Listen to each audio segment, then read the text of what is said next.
Life's full of blessings and of pain, full of losses and of gain, full of laughter and of tears, full of courage and of fear. It's full of joy and full of strife. It makes the lyrics of your life. Where is your song? Where is your song? Why don't you sing? There is healing when we let our voices ring. Where is your voice? Where did it go? Why don't you let the music heal your soul? Hey, everybody. Welcome back to One Single Choice. Seriously, I am so sorry that I have been MIA for so long. I started out the month of November with these big plans. I wanted to get to like episode 12 before the end of the year, and that just didn't happen. So let me explain a little bit. So my birthday was November 17th. I was 58 years old on that day, and I had made a plan with my siblings. I was going to drive up to my parents' farm, pick them up, bring them back to Texas with me. They were going to spend Thanksgiving weekend here, and then I'd drive them home, and then I'd come back home. During that time, I interviewed Diane. Thank you so much, Diane. I'm getting so much feedback from that episode because it was really good, and it meant so much to me that you did that podcast with me. But so that was the plan, and then that was it. I was going to do Christmas with my family and then get prepared for surgery that I'm having on January 4th, and I'll go into that in a little bit. Well, that's not what happened. So I did drive up there to Missouri. I met with Diane. I picked up my parents, came back here. We had a wonderful Thanksgiving with family. All the family got to hang out with my parents, and it was really a great weekend. And then my parents and I stayed at a casino overnight on our drive home, and I stayed there for a couple of days to hang out with them because that was going to be it for the holidays. I wasn't going to see them again for a while. And then I drove home. And, it's only, a 10 and a half hour drive. It's not that big of a deal. We used to drive farther than that to go visit people, but after you've done it so many times, I'm going to tell you, your booty is on fire by the time you get home.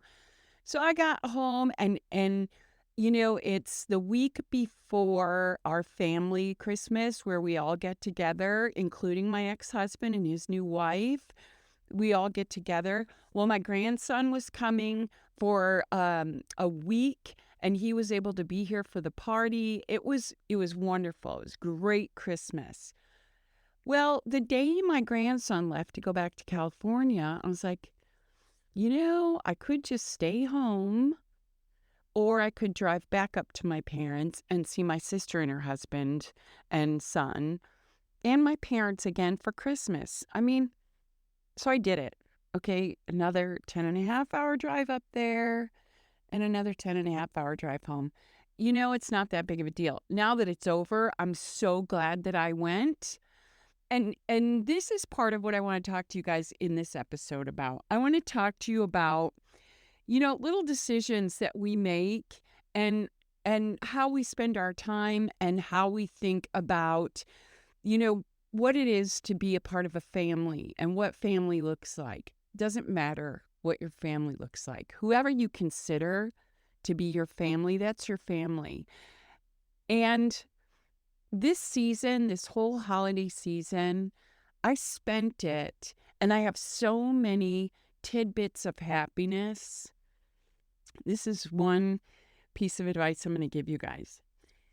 When you start looking at your life and you start thinking about, all I want for my life is to be happy, and then you sit back and you judge your life, whether you're happy or not, please know that happiness is not a season. It's little tidbits of happiness. You're never going to be happy your whole time in every relationship. There's There's arguments you're going to have. There's disagreements you're going to have. You're going to butt heads once in a while. That's okay. Happiness is not where you achieve happiness and you're going to be happy forever. It doesn't work that way. It works in the little moments of happiness that you have. Okay, I'm going to just pick out a few of them. A few little tidbits of happiness I've had in the last month. I'm going to say the last month, but it's, I have a lot of happiness to reflect back on. But in the last month, I got to spend quality time with my brother and his wife.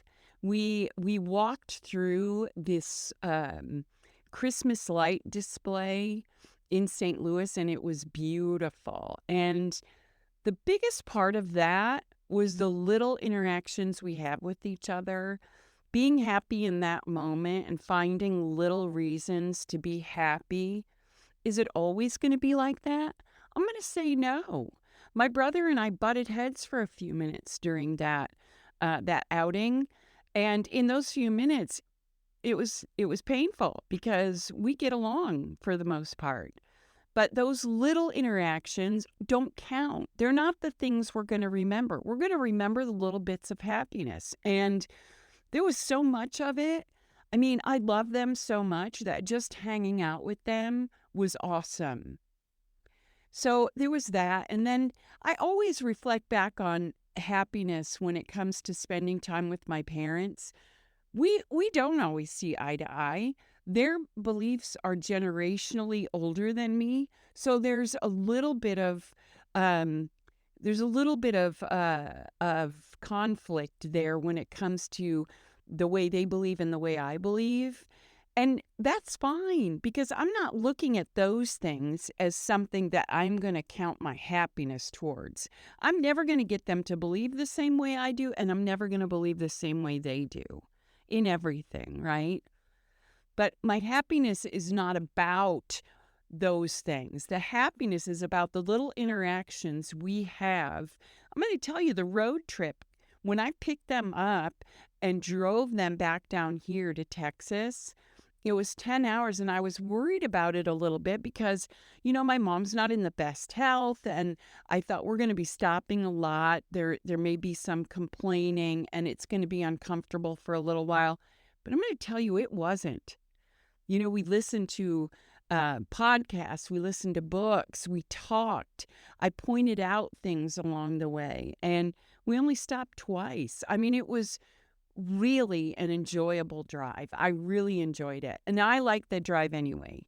Even when it's just me, I don't mind it because it's open country. The traffic's never really too bad. And I had pretty good weather.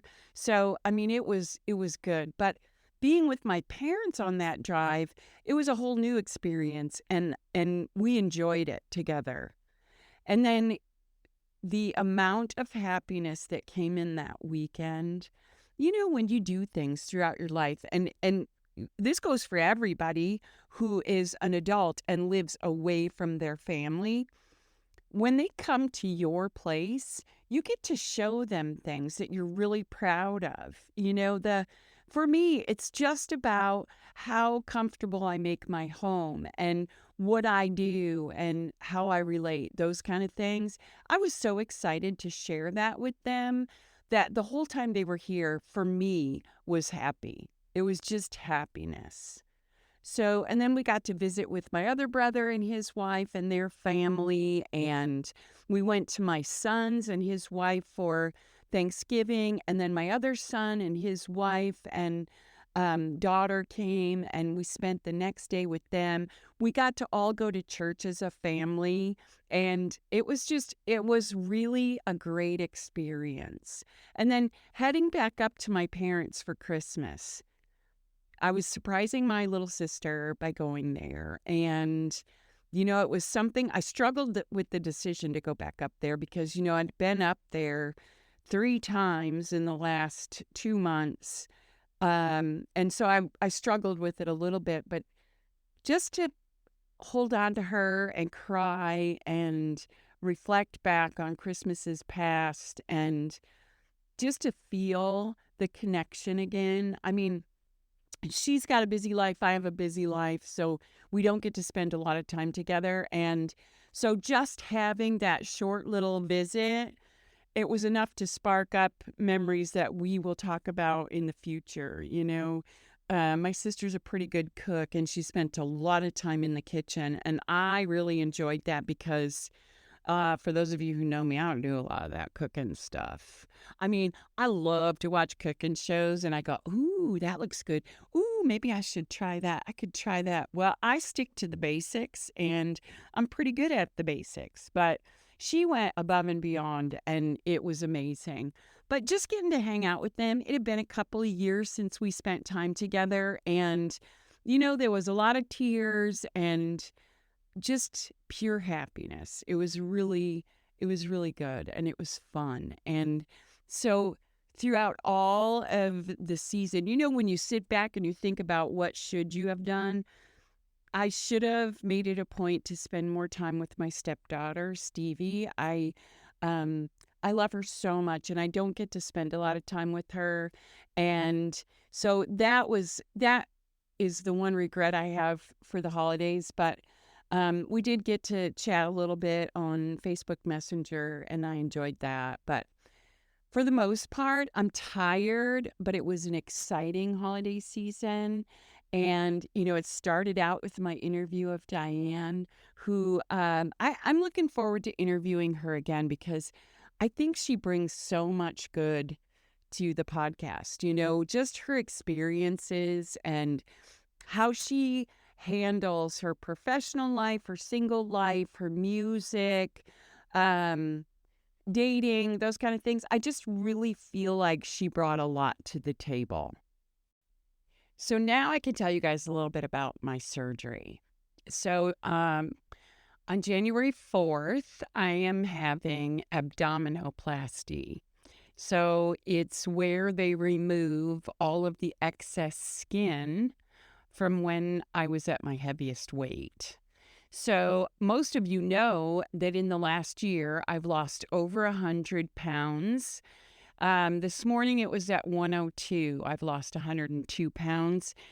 It's a huge loss. Okay. So it's this abdominoplasty or tummy tuck, is what some people call it, is where they make a major incision all the way down at the bottom of your abdomen, like right on the pubic line.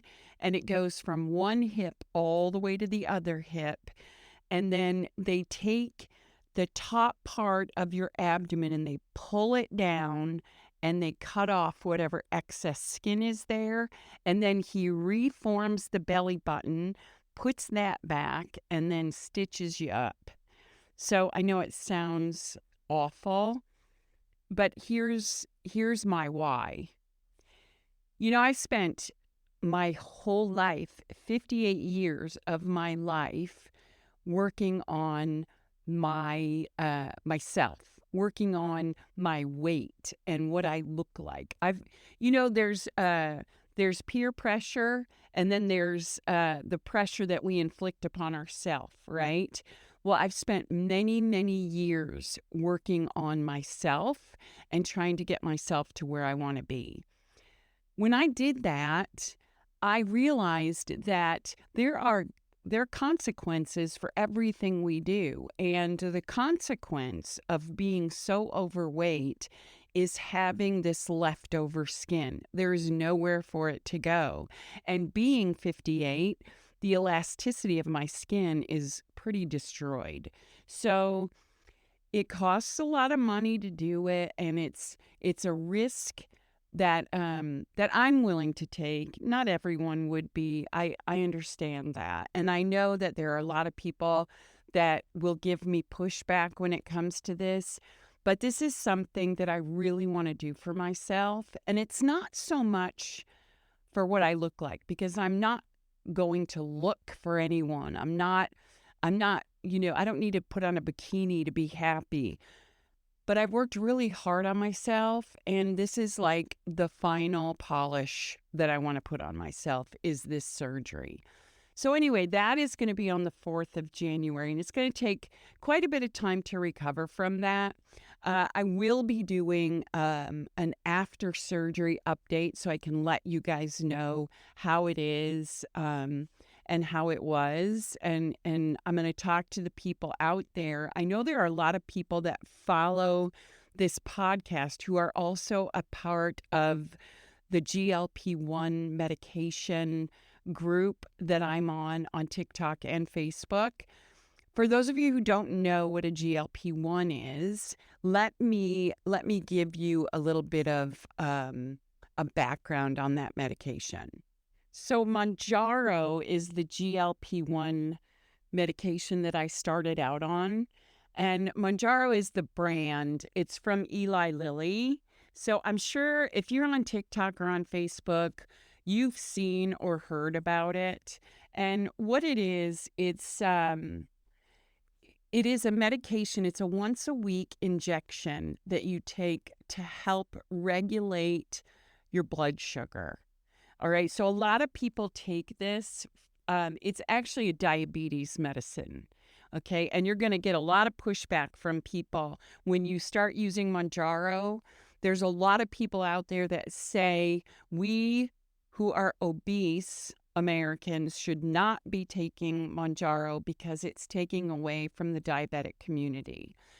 But I want you to know, first of all, we're not taking medications away from anyone. This is up to the manufacturers and distributors to make sure that there's enough medication to go around.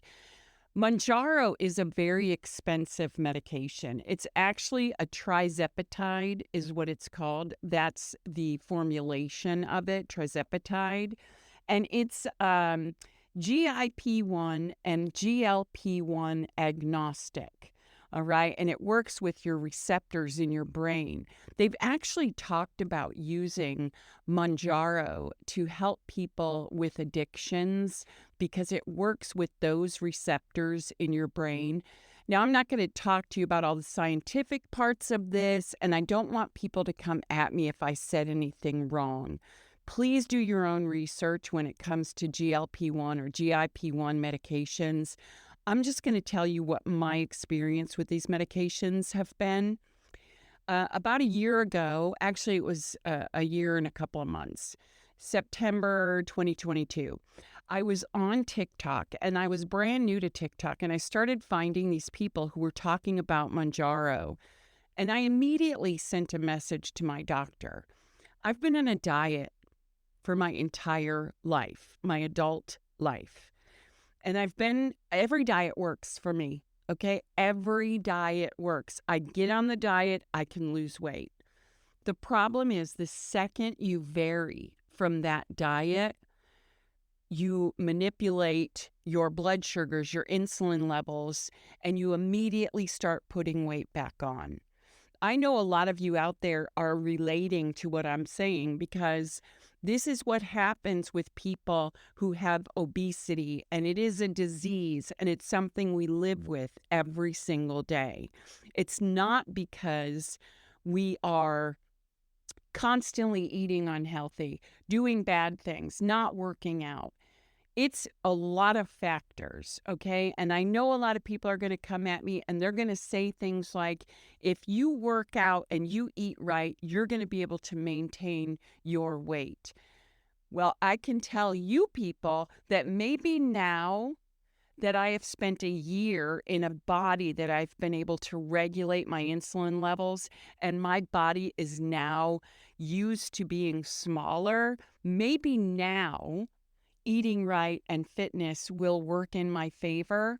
But when you're at the height of your obesity, it doesn't work that way. Your body is in flight or fight mode always. And when you lose weight and you're obese, the second you go off that diet, your body's forcing you to go off the diet anyway. Your mind is constantly triggering you. So everything is trigger. Everything is okay, you haven't eaten in an hour, go have a cookie. You haven't eaten in 2 hours, go have a pizza. I mean, these are the things that your mind is telling you because we're programmed that way. That's what obesity is. It's not your fault, okay? This medication has changed my life. And I will back it up. I can back it up by showing you that it's changed my life. What it's done for me, what it did for me was instantaneous. I took that shot and it took away the food noise. You guys know what the food noise is. You do, because the food noise is all those invitations to go eat. Oh, there's cheesecake left in the fridge. Let me go get it. Oh, there's crackers and chips in the cupboards. Let me go get it. That's food noise. And what Mounjaro did for me at the very beginning, when I first started this journey, is it shut that off. All of a sudden, I had to remember when it was time to go eat. I had to remind myself to eat. And when I started eating, I was already full. So I had to force myself to eat what I needed to remain healthy. When you start out on Mounjaro, they start you at the lowest level. And they see which level of this medication works with you and with your body in order to keep you satiated. Satiated. That's so funny. I mean, I don't use those kind of words, but while I was talking to you guys, I had Google pulled up on my phone because I want to give you the best information I can on these medications. So, first of all, I was saying level, what level of Mounjaro to take, and I meant dose. The doses are, you start out at the lowest dose, which is 2.5, and you go all the way up to a 15 milligram dose of Mounjaro. Its range is that vast because they want to make sure they get you on whatever your sweet spot is, whatever is going to help you lose weight, because people get on it and, there are side effects to every medication, and every medication is not for everyone, okay? So you may get on it and it doesn't work for you, or you have to be on a higher dose and it'll start working, or you have to go to a different brand. I mean, these are the things you have to look at when it comes to this medication. So Mounjaro is meant for diabetic patients, and it is once a week for diabetics as well. The company Eli Lilly has come out with a new medication just for obesity. It's called Zepbound, Zepbound. You guys look this up. Look and see if it's something that's going to work for you. Look and see if your insurance covers it. Like I said at the beginning of this conversation, that medication is very expensive. It's about $1,000 a month. And when you get your prescription, it's 4 doses. So you do 1 dose a week. It's worth the $1,000, I would say, but people don't have that kind of money. So look and see if your insurance will cover it. If it does, it's $25, and it's worth every penny. Now, I want to tell you how you can get it, how you can get this medication without really even going to your doctor, which I do suggest you go through your doctor just so you can have the support of people where you can go get weighed and you can have someone regulate the dosing. I do suggest you see a doctor. But you can actually go to Weight Watchers now, and Weight Watchers I believe they're using Ozempic. Now, the difference in the medications, Mounjaro is trizepatide. I switched from Mounjaro to Wegovy. Wegovy is a semaglutide or semaglutide. That instead of trizepatide. The only real difference is Wegovy is a GLP-1. It's just not a GIP-1. So it doesn't hit every receptor in your brain that Mounjaro does. I will say that a trizepatide is better than a semaglutide. It is better. However, once you've lost some weight, switching to Wegovy is not disastrous. It does take a little bit of time for your body to get used to a different medication, but it works, okay? Ozempic is also a semaglutide or a semaglutide. And Ozempic is the one that you're going to hear a lot on television. So there's a lot of people in the media that are now using Ozempic to lose weight. Some people say it's kind of a cop-out, and it might be if you've got to lose 10 or 15 pounds. That might be a cop-out, okay, switching to that medication. But if you're an obese adult and you have dealt with this for your whole life, like me and like several other people, this is a game changer. And it's something that I believe all people who suffer from obesity should look into. When I tell you it's changed my life in so many ways. And I'm going to tell you a few of them. Right now, during the day, I snack a little bit during the day. I have a protein bar for breakfast or a protein shake.